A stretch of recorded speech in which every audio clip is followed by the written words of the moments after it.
Today is Tuesday after the weekend of our fun Indian wedding and everything.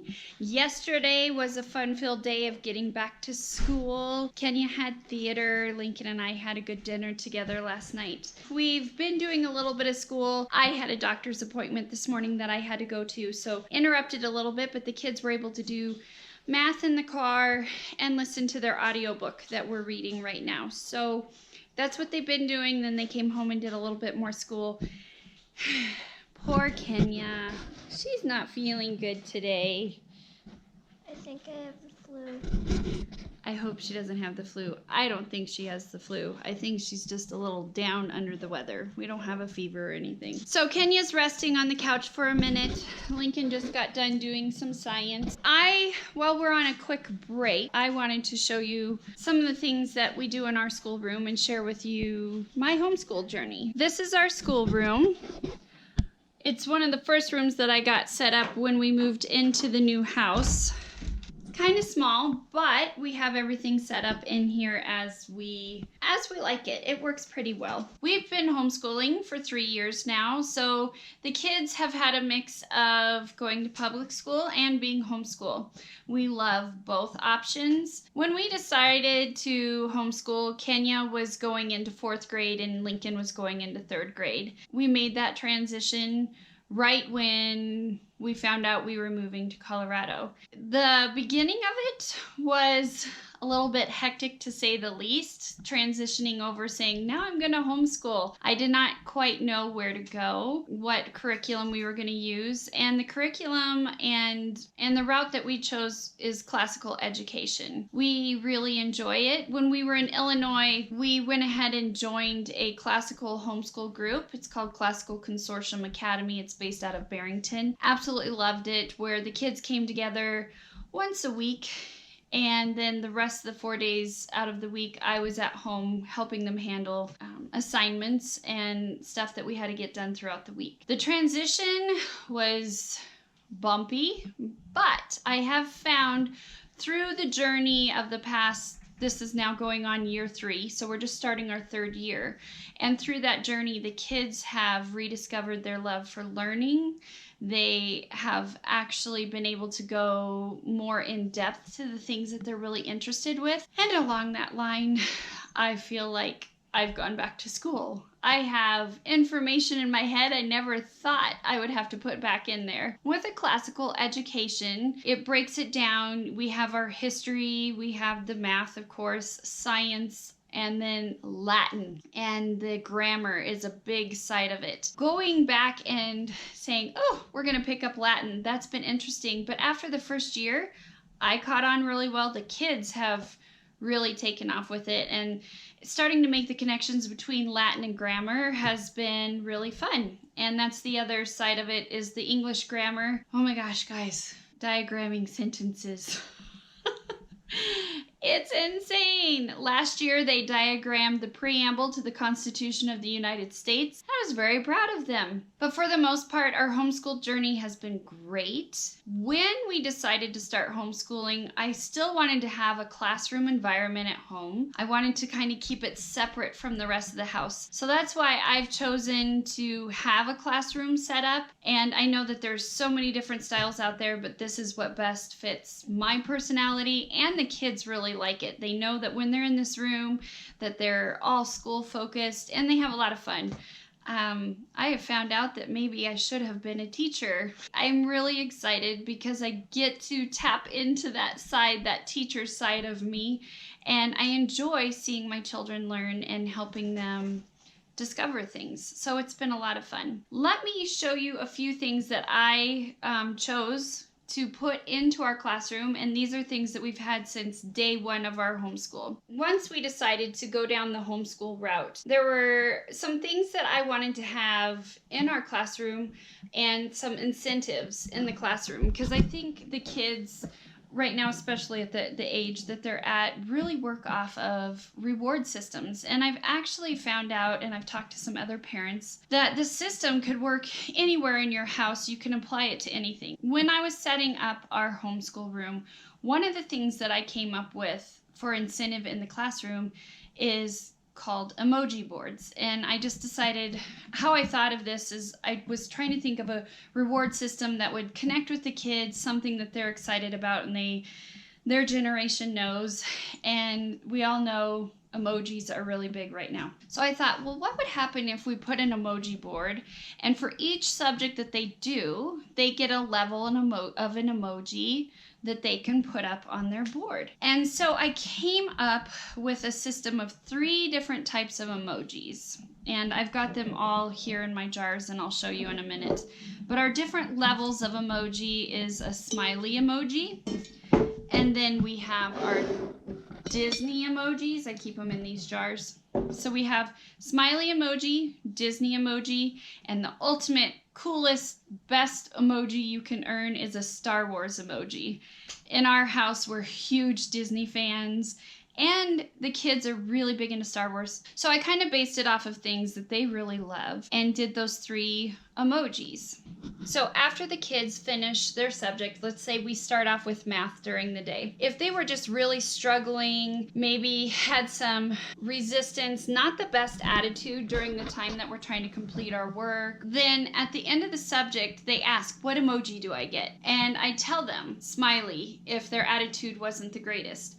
Or if you know what, they really did really well, they were trying really hard, and they showed a great attitude and excitement for learning and timely about getting their work done, then it's a Disney emoji. And then the next step is if, like, phenomenal, we're talking over the top, they came in here, I didn't even have to tell them to get started, and their work was just amazing. We're talking they're really getting the concept, and they're totally over the top. The ultimate emoji to achieve is our Star Wars emoji. So at the end of each subject, they ask, what emoji did I get? And I'll tell them either Disney, Star Wars. Most of the time it's usually Disney or Star Wars. There are a few times that we get smiley emojis, and that's okay. And I tell them, that's okay. You just know, I could have done better, which means it wasn't my best attitude or it wasn't my best work and I need to improve. After they finish their subject, they do ask, what emoji do I get?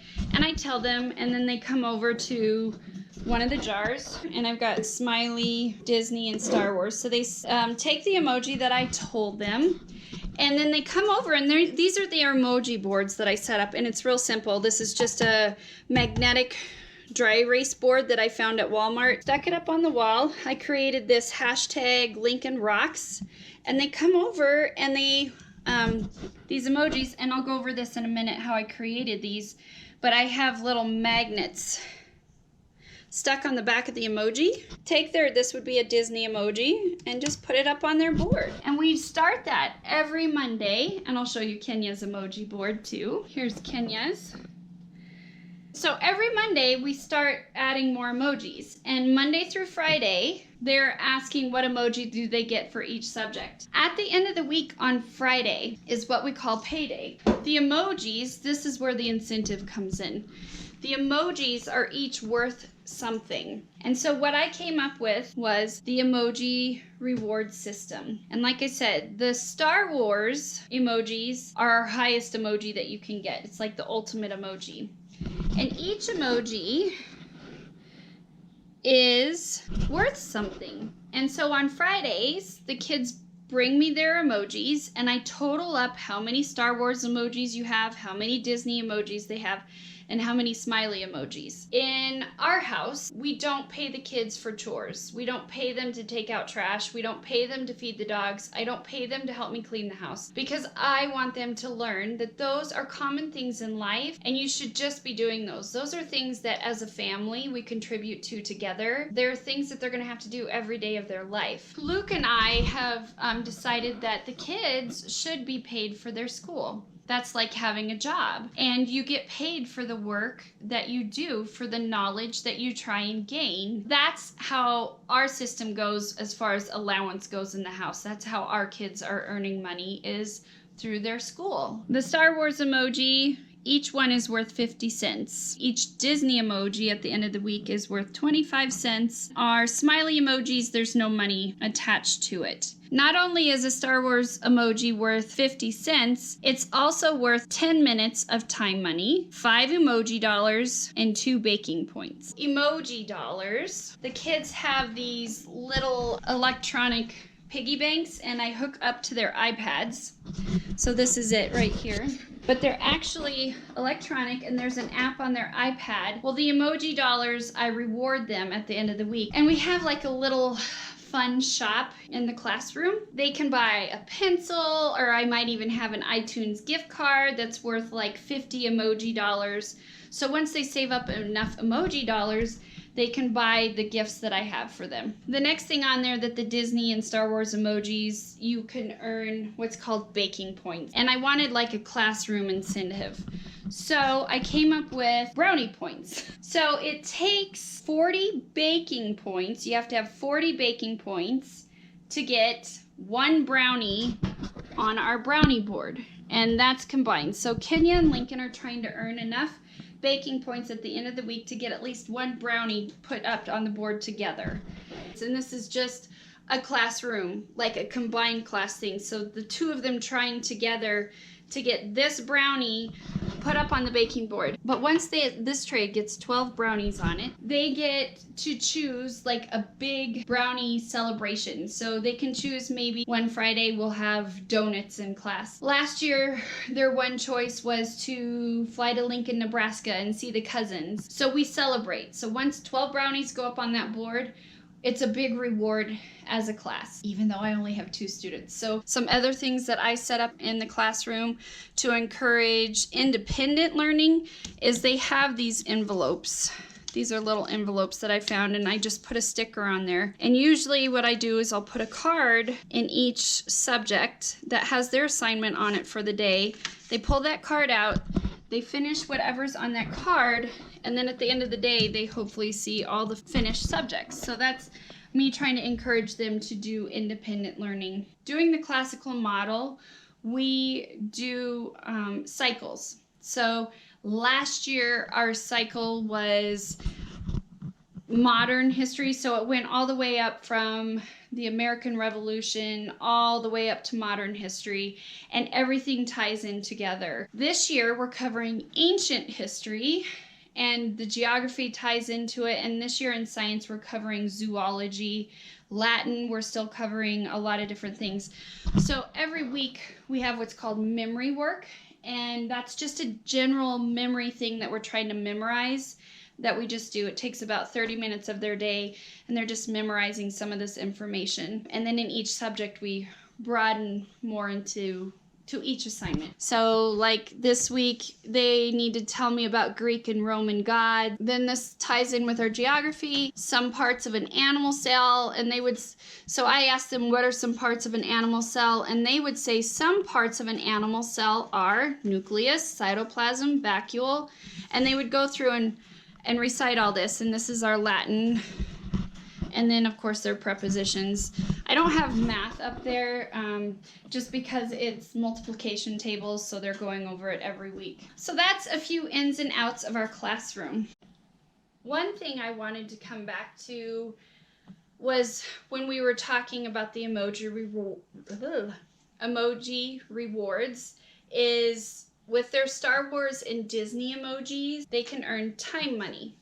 And this is an incentive that goes all throughout our house then. So many times people will ask each other, I know parents, we're always asking each other, how do you handle the electronic usage in your house? It's a reality. We have iPads now, they have Xbox, we have even TV. And so I've always find talking with my friends, we're trying to figure out, how do you guys manage their time on the electronics? And one of the things that I thought of was time money. So in our house, for electronics usage, they have to have time money. How they earn that time money is through being able to get their emojis that earn the time money. At the end of our week on Friday at payday, they get paid time money. So 5, 10, 20, and 30 minutes. And so what I'll do on payday, when I'm adding up however much actual money they've earned that week, I also add up their time money, and then I give them that amount of time money, and they keep it. So when they want to come and ask me, Mom, can I play on my iPad? Mom, I'm going to play Xbox. Or Mom, can I watch TV? I'll tell them you need to set a timer. So they set a timer on their iPad or their iPod. When they stop, or I tell them, guys, it's time to stop, they look at that stopwatch, and that's how much time money they owe me. They always know how much time money they have during the week, Monday through Friday. They're only allowed to spend a max of 45 minutes every day on an electronic, and they have to pay me right when they're done. The other thing on the weekends, Saturday mornings, can I watch TV? Sure, just start your timer. You're going to have to pay me that time money. And it works really well because their time money is being spent. They're thinking about it. And if they say, I don't have any time money, no electronics. So we're trying to show them you have to earn it. These are luxuries. And if you don't have the money to be using that, then you don't have that luxury. So it goes back to tying in, I want to do good at school. I want to earn that Disney emoji. I want to earn that Star Wars emoji. So I have some time money in my bank so I can do these fun things. The other way that they can earn time money is practicing their instruments. Lincoln plays piano and cello. Kenya plays violin. She sings. If they practice their instruments for 30 minutes, they earn 30 minutes of time money. The other way that the time money plays in at our house is discipline. If they were disobedient, if they were being disrespectful, towards us. If there is something that they are not doing and we need to correct them on, we charge them time money. Fighting with a sibling, not getting your chores done, not practicing your instrument, you have to pay us that amount of time money. So we use it throughout the entire house system, and it actually works pretty well. All right, so Lincoln, I owe you $5.50. And then time money, 110 minutes in time money. Kenya, you have $5.75. You got 115 minutes in time money. So those are the incentives that we use at our house. Emoji rewards and time money.